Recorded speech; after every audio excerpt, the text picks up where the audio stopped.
বিখ্যাত লোক বলেছিল যে যদি তোমরা কোনো জাতিকে শেষ করতে চাও তাহলে ওই জাতির যুব সমাজকে ধ্বংস করে দাও, তাদের মধ্যে অশ্লীলতা নগ্নতা ছড়িয়ে দাও। তো একটা আমাদের যারা হচ্ছে যুবক বয়সে যারা আছে তারা যদি হচ্ছে ধ্বংস হয়ে যায়, বিশেষ করে আমাদের এডুকেশন সিস্টেম বা হচ্ছে অশ্লীলতাতে ছড়িয়ে পড়ে বেশি, তাহলে আসলে আমাদের যুব সমাজ ধ্বংস হবে, আমাদের দেশ ধ্বংস হবে, জাতি ধ্বংস হবে এবং অচিরেই বিলুপ্ত হয়ে যাবে। কারণ ওয়েস্টার্ন কালচার এত পরিমাণে হচ্ছে আমাদের এদিকে চলে আসতেছে, অশ্লীলতা এত পরিমাণে ছড়িয়ে পড়তেছে যে আমাদের যে একটা কালচার, আমাদের যে একটা সভ্যতা ভদ্রতা, এটা আসলে এখন আর খুব দেখাই যায় না। বিশেষ করে সোশ্যাল মিডিয়ায় মোটামুটি সবাই আছে, সবাই আমরা দেখতে পাচ্ছি যে কী পরিমাণে হচ্ছে আসলে বিপর্যয় হচ্ছে আমাদের সভ্যতা। তো এই দিক থেকে আসলে আমাদের এগুলো বিবেচনা করা উচিত।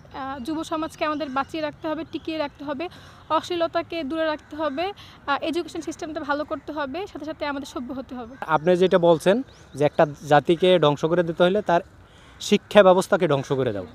এরপর 2 নম্বরে আপনি যেটা বলছেন ওটাও সত্য, যে নেশা, যুব সমাজকে ধ্বংস করার জন্য নেশা ঢুকাই দিলেই যুব সমাজ শেষ। 3 নাম্বার হইল নাটক সিনেমার ভিতরে যদি নগ্নতা অশ্লীলতা ঢুকাই দেওয়া যায়, তো আমাদের সমাজে বর্তমান সমাজে 3টা জিনিস বর্তমানে কিন্তু আছে।